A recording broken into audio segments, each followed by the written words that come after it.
Independence has got its own price. ಸ್ವಾತಂತ್ರ್ಯಕ್ಕೂ ಅದರದೇ ಆದ ಬೆಲೆ ಇದೆ. ಆ ಬೆಲೆ ತತ್ತ ನಂತರ ಬಂದಿರುವುದು ಸ್ವಾತಂತ್ರ್ಯ. ಸುಭಾಷ್ ಚಂದ್ರ ಬೋಸರು 60,000 ಸೈನಿಕರ ಸೇನೆ ಕಟ್ಕೊಂಡು ಬಂದಾಗ ಅದರಲ್ಲಿ 26,000 ಸೈನಿಕರ ಹುತಾತ್ಮರಾದ್ರಿ.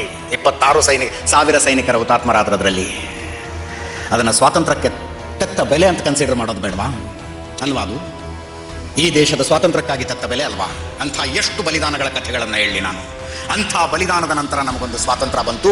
ಬಂದಿರುವ ಸ್ವಾತಂತ್ರ್ಯವನ್ನು ಉಳಿಸಿಕೊಳ್ಳೋದಕ್ಕಾಗಿ ಗಡಿಯಲ್ಲಿ ಇವತ್ತಿಗೂ ನಾವು ಹದಿಹರೆಯದ ಯುವಕರ ಬೆಲೆ ತರ್ತಾ ಇದ್ದೀವಿ, ಅವರ ಪ್ರಾಣಗಳ ಬೆಲೆ ತರ್ತಾ ಇದ್ದೀವಿ.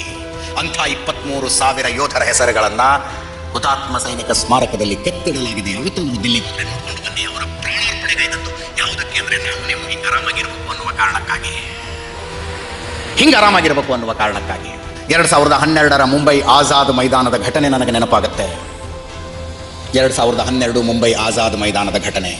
ಯಾವುದೋ ಕಾರಣಕ್ಕೆ ಎಲ್ಲೋ ಯಾರಿಗೋ ಏನೋ ಆಗಿದೆ ಅನ್ನೋ ಕಾರಣಕ್ಕೆ ಮುಂಬೈನಲ್ಲಿ ಪ್ರತಿಭಟನೆ ಮಾಡ್ತಾ ಇದ್ದಂಥವರು ಈ ಅಮರ್ ಜವಾನ್ ಸ್ಮಾರಕವನ್ನು ಜಾಡಿಸಿ ಕಾಲಲ್ಲಿ ಹೋದ್ರು.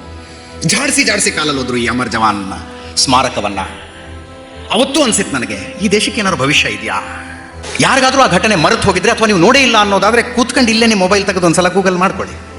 ಆಜಾದ್ ಮೈದಾನ್ ರೈಟ್ಸ್ ಮುಂಬೈ 2012 ಅಂತ ಹಾಕಿದ್ರೆ ಫೋಟೋಗಳು ಬರ್ತಾವ್ರಿ. ಇದೇ ಸ್ಮಾರಕವನ್ನು ಜಾಡಿಸಿ ಬಂದಿತ್ತು. ಅವತ್ತು ಅನ್ಸಿತ್ತು ನನಗೆ, ಭವಿಷ್ಯ ಏನು ನಮ್ಮದು ಅಂತ. ಆ ಫೋಟೋಗಳನ್ನು ನೋಡಿದಾಗಲೆಲ್ಲ ಅನ್ಸುತ್ತೆ, ನನ್ನ ಮಕ್ಕಳು ಈ ದೇಶದಲ್ಲಿ ಒಂದು ಸುಭದ್ರವಾದ ಭವಿಷ್ಯದೊಂದಿಗೆ ಬದುಕಬಲ್ಲರ ಅನ್ನುವ ಸಂಶಯ ಬರುತ್ತೆ ನನಗೆ.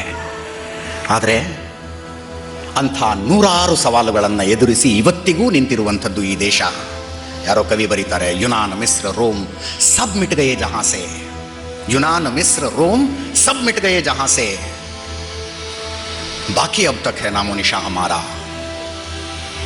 ಆ ದೇಶಗಳೆಲ್ಲ ನಶಿಸಿ ಹೋದರು, ನಾಮಾವಶೇಷವಾದರೂ ಇನ್ನೂ ತನಕ ನಮ್ಮ ಅಸ್ತಿತ್ವ ಉಳ್ಕೊಂಡಿದೆ. ಹಸ್ತಿ ಮಿಡ್ತಿ ನಹಿ ಹಮಾರಿ, ನಮ್ಮ ಅಸ್ತಿತ್ವ ಅಳಿಯುವಂಥದ್ದಲ್ಲ. ಅಮರ್ ಜವಾನ್ ಸ್ಮಾರಕವನ್ನು ಜಾಡಿಸಿ ಒದ್ದು ಅಪಮಾನಿಸುವಂಥವರು 10 ಜನ ಹುಟ್ಟಿದ್ರೆ, ಹೀಗೆ ಸಂತರ ನೇತೃತ್ವದಲ್ಲಿ ಉದ್ಯಮಿಗಳ ಬೆಂಬಲದೊಂದಿಗೆ ವೀರ ಯೋಧರ ಮಾಜಿ ಯೋಧರ ಸಮ್ಮುಖದಲ್ಲಿ ಒಬ್ಬ ಪತ್ರಕರ್ತನಿಂದ ಅದಕ್ಕೊಂದು ಸನ್ಮಾನಿಸುವ ಕಾರ್ಯಕ್ರಮವು ನಡೆಯುತ್ತಲ್ಲ, ಅವಾಗ ಮತ್ತೊಮ್ಮೆ ಹೋಪ್ಸ್ ಬರುತ್ತೆ, ಮತ್ತೊಮ್ಮೆ ಭರವಸೆ ಬರುತ್ತೆ. ಇಲ್ಲ, ಈ ದೇಶದಲ್ಲಿ ಶೂರರಿಗೆ ವೀರರಿಗೆ ಯಾವತ್ತೂ ಕೊರತೆಯಾಗಿಲ್ಲ.